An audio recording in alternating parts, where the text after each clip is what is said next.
So, wanted to kind of touch on the Amanda Ungaro situation where people are kind of questioning why she would kind of ease her way into it. You have to. And if she was a part of that world for 20 years, she's seen some shit. And you have to understand these people double tapped a little girl's school. That's who she's dealing with.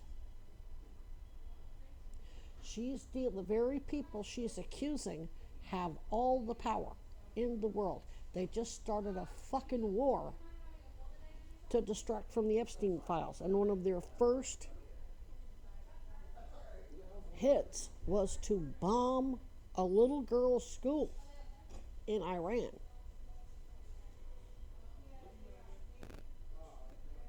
Remember, they shut down Congress for 2 months and used that as an excuse not to swear in the newly elected final signature for the Epstein Files Transparency Act. That's who the fuck we're dealing with people who trapped and released raccoons in a public park right where there's a preschool, an outdoor preschool, injected countless raccoons with some sort of respiratory bioweapon that they engineered to be highly communicable not only to other raccoons but to increase the risk that I would catch it. Didn't even think about the fact that the kids are going to catch it and that it was going to spread far and wide. And that seems to be exactly what it did, to the point that it affected small farms and wildlife in Arkansas. Weeks later, I noticed everything that he was talking about, I noticed happened immediately in my woodland. And then he's describing the same thing in Arkansas. So, is it as bad everywhere else? No, it's going to be more. But this is who we're dealing with. What's more, when you talk about this shit, you relive it. People who haven't gone through it can talk about it easy. It's fascinating, it's salacious, but to us it's extremely painful, especially when we're still under their control, ultimately. None of Epstein's victims, or the victims of his partners in crime like myself, are truly free. And that makes all of us, that's pretty much the entire 1%, including all the military that got killed and civilians that are getting killed overseas because of their fucking war crimes.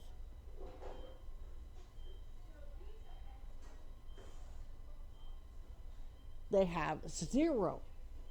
The more collateral damage, the better, as far as they're concerned. So this lady probably doesn't just have dirt on Paolo Zampoli and Trump and Melania. There's going to be a whole lot of other people who are victims that they're going to target as a result of her coming forward. So she's got to think and be very strategic about what she says and how she says it. And yes, it is very painful. I wrote up the affidavit for the restraining order that Essex PD told me it's exhausting, because it isn't one incident or two incidents.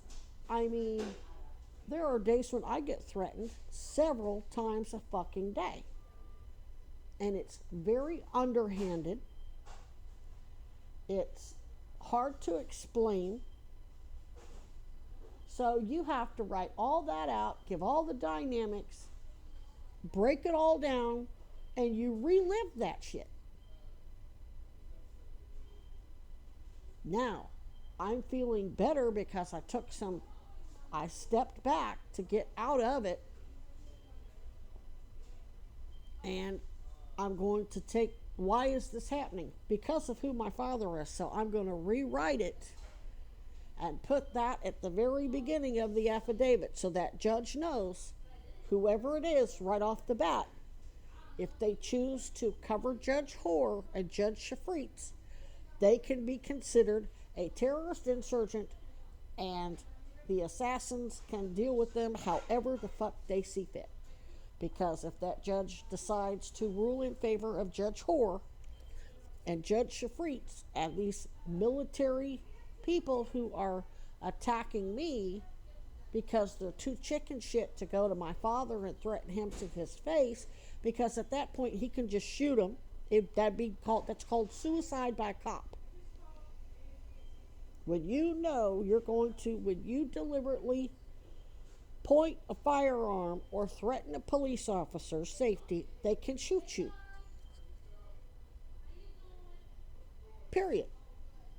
That's why they're not going down there and doing it directly to his face. That's why they're doing all this underhanded shit. Not to mention I've been assisting him in his investigation for since I was able to talk and walk, basically, because I was the only one he could trust. And it's not so much that he trusted me 100%. He couldn't, because he knew I didn't understand. But because I was his minor child, he was supposed to have complete control over me, meaning a police cannot interview a child without parents present. So that's why they sent their kids to screw with me. And they're still doing it. So I'm going to make that point right off the bat, so this judge knows that they will answer to Jack Core and Tulsi Gabbard at the end of the day.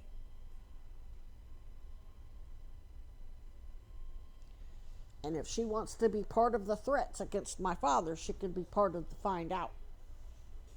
She can find out just like the rest of them. And you're not going to see them coming.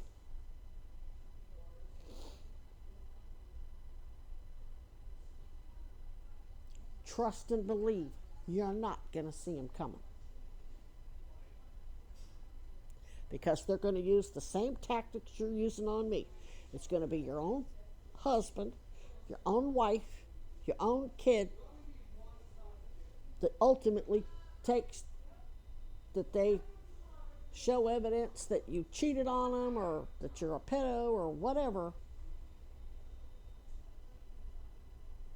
And they're going to do the dirty. Just because you're an assassin doesn't mean you do the wet work. Real assassins never pick up a weapon. Whoever's threatening them is usually a stupid motherfucker that's fucked with a whole lot of people, and the assassin arranges for somebody else to do it.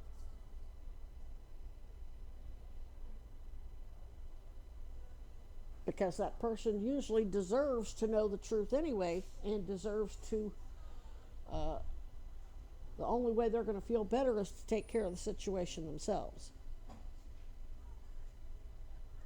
Assassins don't necessarily take justice out of the target's other victims' hands. If you're stupid enough to target one of the lead top investigators, and I'm not talking about rank or salary.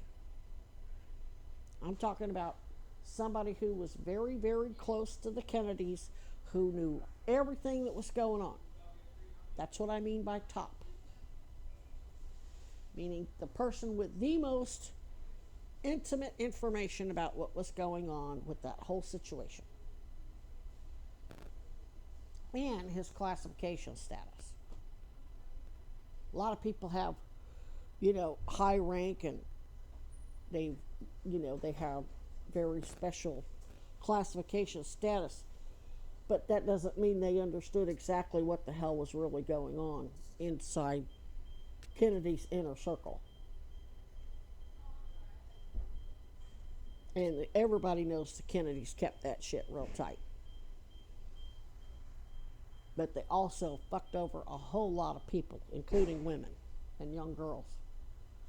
And the people who stole the election for them. The Kennedys were Ponzi schoolboys. They had little fist fights amongst themselves, but they weren't truly made gangsters. They weren't out like killing people for a living, not like hands on. Oh, they killed people for a living. Yes, they made their money illegally, getting slick. But as far as actually doing the dirty work, they they they weren't they weren't badass enough to go blackmailing the people that they blackmailed and they got made an example of. That's why they did it so publicly. John F. Kennedy was an addict because of his back injury from the shipwreck when he got.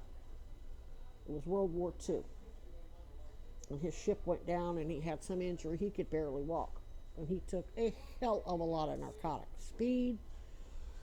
He took everything. They could have easily just OD'd his ass and just let him. Just the president was found dead in his West Wing master suite, died in his sleep, apparently took a little too much pain medicine. No, they didn't do that. They made a statement.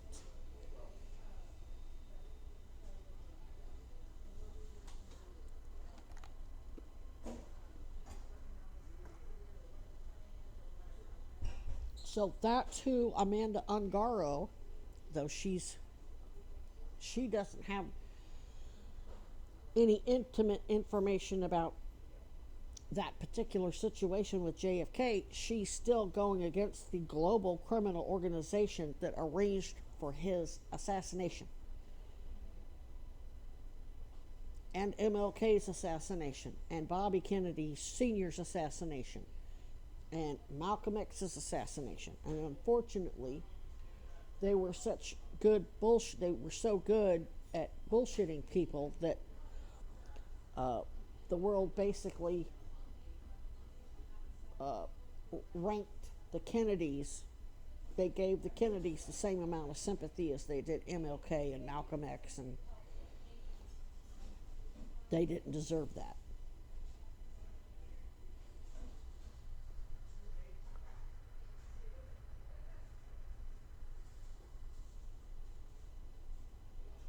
So that's about all I can say. I cope with it.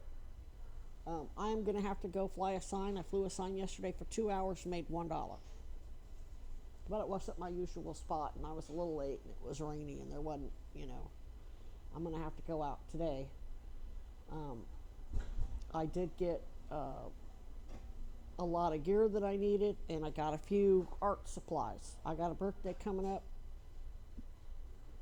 But one thing I found that helps me cope is my little sketchbooks and my pens.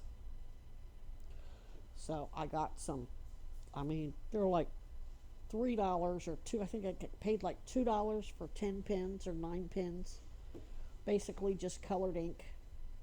It's not like I went crazy, but yeah, we got to have something to get to it. We got to have. I have to get in my right side brain. I'm sure it's. I'm not trying to negate how painful it is for non-autistics to talk about this shit. For somebody with savant capabilities who has very close to a photographic memory, or the closest thing you can get to one, and ultimately relives the whole fucking situation.